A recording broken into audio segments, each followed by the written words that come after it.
Well, thanks so much for having me, and thanks for that great introduction. It gives me less to say about myself. And so, my goals today in this talk is to provide just a little bit more information about my positionality and how that really grounds the work that I do and that I'm going to share about today. I'll make a really brief commentary on disability and employment gaps, but then spend much more time talking about what we can do about them. And so, really thinking about what are meaningful transitions to work for youth with disabilities, and then how do community supports and collaborations support those initiatives. And then finally, I will leave you all with some practical strategies, some resources, links, things that can really help you act on some of these issues as early as today. And so just a couple minutes talking a little bit more about my own positionality. Sally shared the highlights, so thanks for doing that. But just really trying to highlight that the work that I do today as a researcher are really directly informed by the experiences I had as an educator.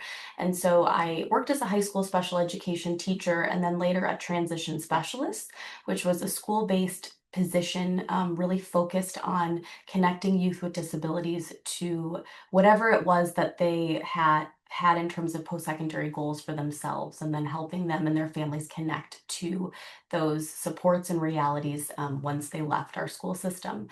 And so that has really directly informed the work that I do today around research and teaching pre-service teachers who are studying to be special education teachers within the state of Illinois and then broadly across the United States. And so these interests really coalesce around what are the interagency collaborations that make maybe lead or don't lead to employment for young people with disabilities? How does that look particularly in rural contexts? And then while I really try to think about these issues at a systemic level, I always try to center those who have really been the most ignored historically, thinking about those with extensive support needs or support needs that will sustain across the entirety of their life, as well as those who have other types of low incidence disabilities or disabilities that are not as common or as centered in policy and legislation. Um, and so, kind of related to some of the information Sally shared about me, as an educator, I really thought about these issues really in relation to the frustrations I experienced, the barriers that my students and their families experienced, and the barriers I experienced in trying to help them address those barriers to employment. And then after leaving teaching and going into my doctoral studies, I had some experiences as a technical assistance provider, particularly in rural communities, which really opened my eyes to the power of community assets in addressing some of these gaps. So I'll share a lot about that later in today's talk. And then as a researcher, I really try to center the lived experience of people with disabilities, given that I do not identify as being disabled myself. And so I'll do a little bit of that in today's talk in sharing some direct data from people with disabilities themselves and those in their close support networks.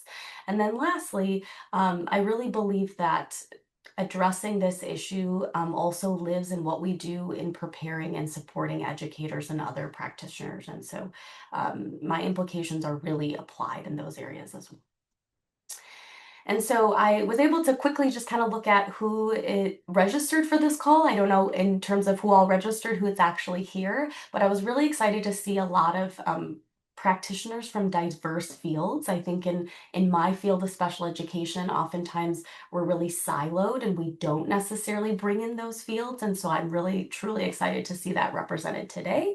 And so when I think about audiences for implications for today's talk, I'm thinking about youth with disabilities directly themselves, as well as their families. And I'm also thinking about professionals who serve them in a wide range of contexts. So I'm excited that you all are here. And then lastly, I'm also thinking about folks who may not have a direct connection with disability, but live in communities and care about communities with people with disabilities and how they might affect change in ways that just historically have not really been tapped into. And so Moving into disability and employment. Again, I promise I'm going to keep this commentary short because it doesn't take very long to point out the gaps that still really sustain, and I'm more excited about kind of what to do about those gaps.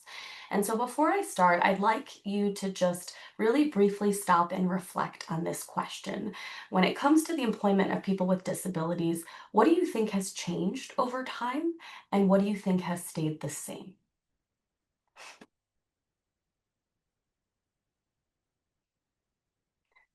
And so as you ponder that, um, it's important to note that we've definitely made a lot of progress, particularly when it comes to how we conceptualize employment for people with disabilities in legislation, policy, and practice. And so, at the most basic level, legislation kind of globally has shifted towards the expectation that young people with disabilities can and want to work. And so we have research that really affirms that this is an aspiration for many young people with disabilities, and that's great. That's a good thing. In practice, we still encounter a lot of people that fundamentally may not expect that, and so it's something to just kind of surface because I kind of see it as a prerequisite to change. Is in that we have to expect that people want to work and that they can work. But beyond that, legislation and practice have also shifted to really think about where folks with disabilities work. Historically, the only options available have tended to be really segregated settings. In the United States, we refer to these as sheltered workshops or places with people where people with disabilities are only working with other people with disabilities, and that they may be working for sub minimum wage pay, and they may be doing really rote um, minimal work that really has nothing to do with what they want to do and what really highlights the talents and contributions that they can bring. And so, as a field, we have started to shift towards this notion that people should be in competitive integrative work. They should be working in the community alongside people without disabilities and making some minimum wage or higher.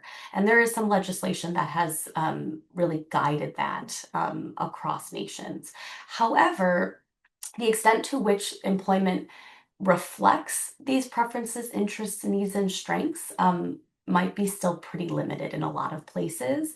And one way to think about that is what are the industries you see people with disability working? Do they all want to be baggers at the grocery store?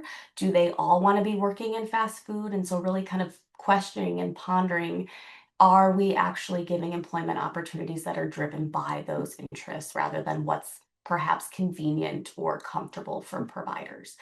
And then lastly, we have made a lot of progress in thinking about the fact that people with disabilities may need formal supports to get employment and to sustain employment. And so, absolutely, there's been progress on those fronts. But in terms of gaps, we have a lot of them and they've kind of hung around for a long time and continue to kind of hang around for a long time. And so, as I mentioned previously, thinking about the extent to which employment aligns with what people with disabilities want is continues to be a challenge in a lot of areas, particularly for those who have extensive support needs and or those that are multiply marginalized in terms of accessing employment for a variety of reasons. And so then, as a result of that, the extent to which young people are accessing, receiving, and benefiting from employment related services that should theoretically be supporting them is really mixed and uneven within and across nations. Um, Thinking about the ways in which different service systems collaborate to provide services and the challenges that that involves is really related with some of these outcomes. And then thinking about the extent to which natural supports or supports that are already available in workplaces are tapped into is really an area where we have very, very little research to actually guide us in how we do that well. But we know that those natural supports are important, especially when access to formal supports is limited or delayed in terms of wait lists, or is just not a reality for where a person happens to live and the people they happen to encounter. And so more work is really needed in that area. A few really quick metrics to just kind of drive this point home. I try to really think broadly. My work is really focused on US systems. So this really challenged me in a good way to think about these kind of bigger issues that go across systems and go across countries. Generally speaking, the employment population ratio, or simply the proportion of the population that is employed, tends to be much, much lower for those with disabilities than those without. And so in the United States, there's multiple metrics, and this can be a challenging thing to measure depending on how you're thinking about employment. But in the United States, we're at about 22.7% of people with disabilities employed versus 65.5% of those without disabilities employed. In Canada, where I know a lot of people on this call are from, you all are doing a bit better than us. So kudos to you, with kind of some of the most recent metrics suggesting that 47.1% of Canadians with disabilities are employed versus 66.9% of those without disabilities. And then thinking broadly, um, unemployment, which persists for many folks with disabilities, along with other factors, can really contribute to poor health outcomes. And so employment is important. It's an important outcome for many people. Internationally, the gaps that we're seeing in employment for people with disabilities have remained pretty constant for a long time. And so while more people with disabilities may be seeking work, they may continue to be having a difficulty finding a job. And so one just kind of quick metric to kind of demonstrate that is in the United States, for those who have intellectual and developmental disabilities, or IDD, we have virtually not seen a change in the percentage of employment in more than 40 years. And so while we've seen a lot of change happen in those 40 years, employment outcomes have remained pretty virtually stagnant for that population. So just to kind of give an example. This metric I'm not going to spend a lot of time on, but this comes from the Organization of Economic Cooperation and Development, and it just shows the gap in employment rate due to disability. So it's calculated as a percentage point of difference of rate of employment of people without disability and people with disability, and looking at comparisons from 2012 to 2015 to 2016 to 2019, so pre-COVID pandemic. And you can just kind of see across nations in places like the United States, there's very little change, if any change, that has been made in that time. And then in Canada, again, there's a small reduction in the disability employment gap. But kind of looking across nations, you see that this is a persistent problem. And so what can we do about it? Thinking about meaningful transitions to work. I'd like you to stop and reflect, what constitutes a meaningful transition to employment for a person with disabilities from your perspective?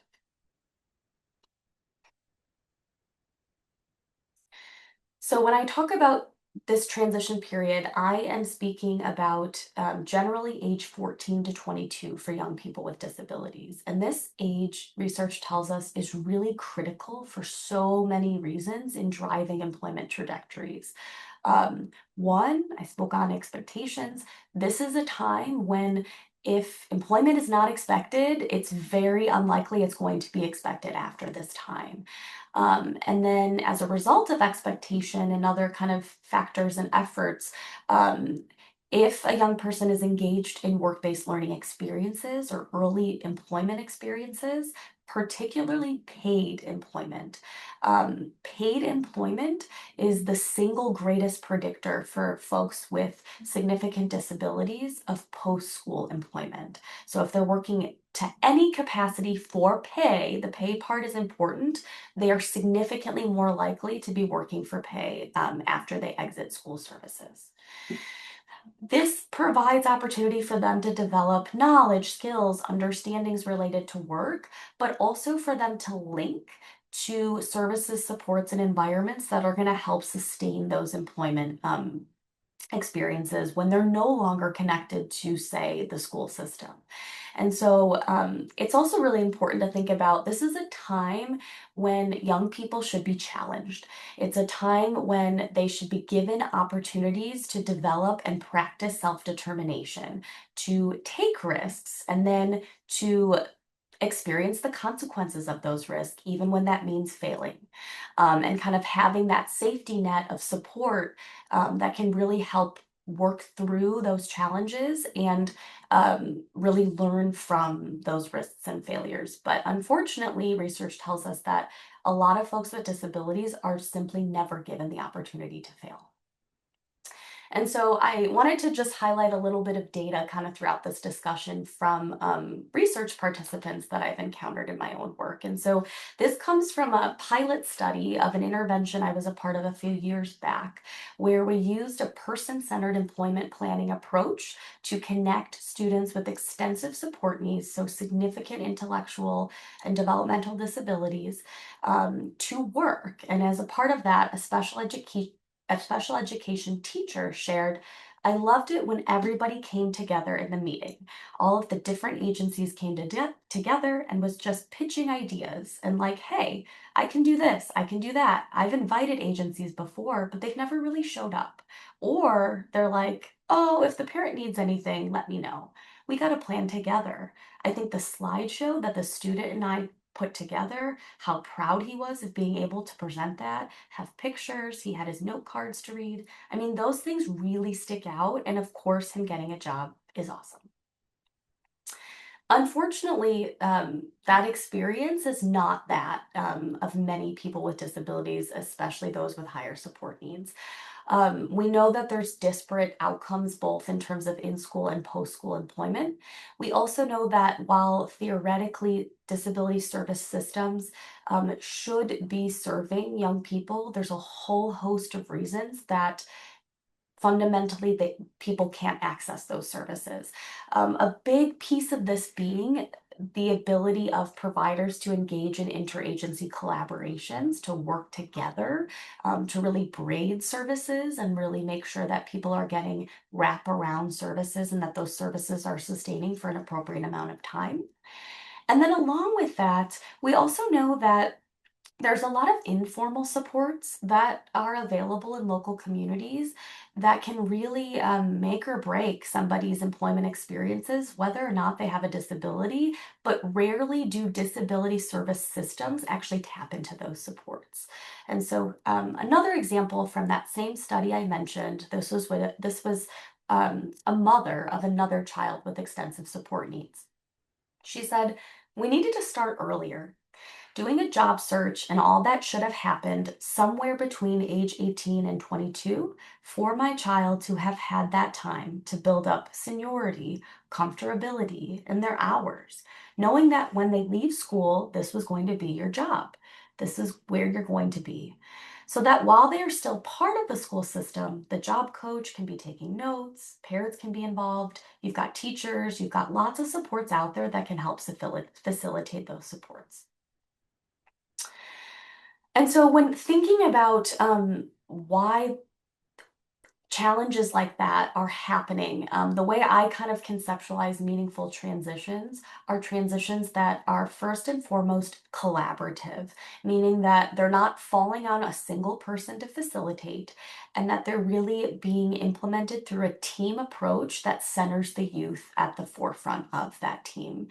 And so, in another example I can provide, this comes from a study where we were interviewing service providers from different types of agencies within our state of Illinois in the United States who provide pre-employment transition services to youth with disabilities. And in this study, a school transition specialist, so somebody working in the school system to connect students to employment, he said, as a teacher, you are smart if you develop personal relationships with your students because the learning wouldn't happen otherwise. You don't want to learn from people you don't know or don't like. And so the same could be said about professional relationships. I think the work comes a whole lot easier when there's a foundation of friendship. And I've been focusing on building the relationship before I worry about putting these structures in place that may or may not succeed if that relationship isn't there. And what I really like about this quote is that it really affirms this notion that for good or bad, for a lot of students with disabilities, the reality is that their opportunities and their outcomes are very dependent on the extent to which the adults who serve them get along. with one another. And so when those adults collaborate, when they are coordinating experiences, when they're working well together, um, the students that they serve or the people that they serve are more likely to receive good services. And so, expanding that idea a little bit more, it's really important to think about how these supports are likely, no matter where you live, coming from multiple service systems. And when I say system, this could mean a school system, it can mean an adult service system that it serves people with and without disabilities around employment. It could also mean a disability specific service system. And so, when thinking about the extent to which these services may align, may work together versus maybe disparate and not work together, some more data from that study I just referenced. This comes from a disability service provider who actually goes into schools to provide services around employment for students with disabilities, but he himself does not actually work for the school. And so he said, people will respond easier to you if you're saying you're trying to supplement what they do. Because, of course, in the professional world, nobody wants their toes stepped on. And when kids see me in a classroom with their counselors and teachers, it kind of makes us like legit, you know? It makes the kid comfortable and wanting to sign up for services. And he's really just echoing this point that he has to know how to work with adults that work in a fundamentally different service system that he works in order to even access the population he's trying to serve and then actually provide them with good services. And then lastly, when we think about what it means for these transitions to be meaningful, I really push you to think about the extent to which supports are community engaged or rooted in the local community where a young person plans to live, learn, and work as a youth as well as an adult. And so this data comes from another study where we were essentially looking at a single rural school district and their surrounding community. And we were looking at transition experiences for students with intellectual and developmental disabilities in particular. A parent from that community of a young person with IDD shared the following. She said, when thinking about services for her child and supporting employment, I believe the ideal balance would be the formal supports to prove that they are effective in meeting the needs of the local population. So while government programs can add some low-level expectations to receive funding, it's ultimately up to the local school or community to determine what success is going to look like in their community. And so thinking about how if those formal services are not grounded in the local community, that might provide a lot of challenges in the extent to which they're actually useful for setting up the young person to be successful working in such community. Um, it's important to note that this can be really challenging and that communities may need support around this. And so, to provide another quote directly from a young person with disabilities themselves about how community challenges can really impact these early outcomes. This comes from a study of experiences of blind and low vision young adults. And a young woman with visual impairment describing the need for change in her community. She said, my community is not very accessible for various disabilities. I think they would potentially be able to get there someday, but they have such low expectations of the disabled population, and the high school instructors are ignorant of disability. And the supports or possibilities that disabled people can be independent and self sufficient. Lack of opportunity where I'm currently living, and prejudice and ableist attitudes of volunteer and potential employers. And so she talked about how, having access to disability services could only get her thus far when she felt that her local community itself needed to change to really give her a context to utilize those services and be successful. So that brings us to community supports and collaborations. Um, I'd like you to stop and reflect on what potential supports do you think are available in your community, both formal or service system driven supports, as well as informal supports.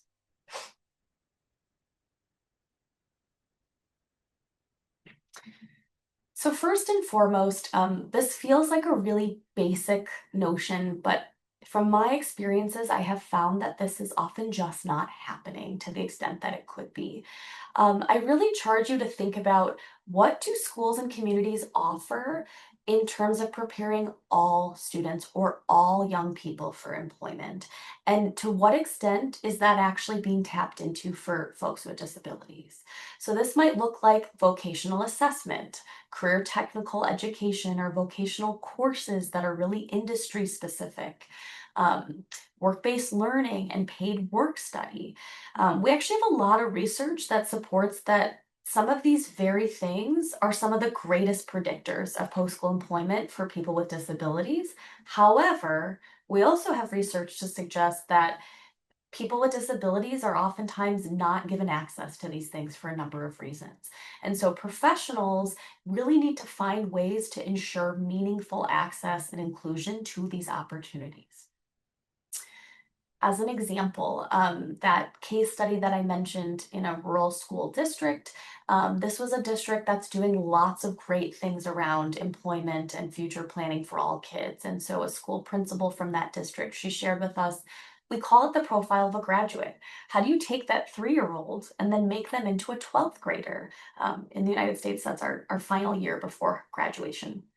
Who's going to cross the graduation stage?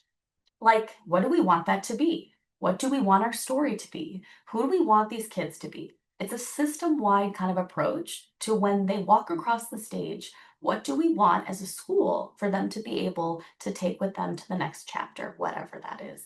And what I really loved about this principal sharing is that she talked about how that is an expectation and a framework that includes all students in her district, even those with the most extensive support needs, because fundamentally she expects the same outcomes for all students, even if their pathways to those outcomes are different. Thinking about these community supports and collaborations, a lot of policy, local policy, state, national policy across the globe really focuses on these big picture state and national oriented implications, but oftentimes they really ignore important local context. And so local communities can offer opportunities, connections, and supports that are really, really critical to a young person's success in their community. In that same case study in this rural school district, a parent, she talked about how integral community support is for her young adult with intellectual and developmental disabilities. She said the community is very supportive of our transition program. Whenever I see something on social media, I'm seeing names that I don't even recognize. I see a lot of support coming from various different people. Maybe you're somebody's aunt. Maybe you're an alumna from 30 years ago from the district.